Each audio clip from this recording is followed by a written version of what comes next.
Gəlin bu günlər bir-birimizi yuxarıdan baxmayaq. Bu günlər deməyək ki, o kimdir ki? Sən o kimdir ki dediyin Rəbbin balasıdır. Sən o kimdir ki dediyin sabahları cənnətdə olacaq. Sən elə bilirsən, sən cənnətə düşəcəksən, bağışlamadığına görə sən cənnətə düşməyə bilərsən.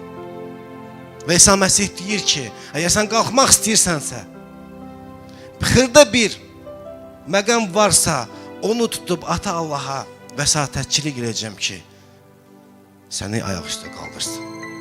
Gəlin baxaq həyatımıza, imanlı gedişatımıza baxaq. Biz bu günləri bağışlaya bilirikmi?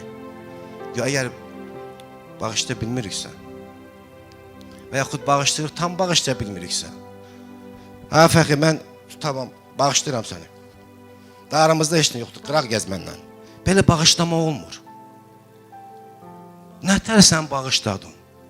Bağışlamaq, unutmaq deməkdir. Biz bugün bağışlayırıq, deyirik, amma məqam gələndə deyir, yadındadır, o 70 il bundan qabaq sən orada belə bir söz demişdin, yaxud belə pis baxmışdın. Olmaz.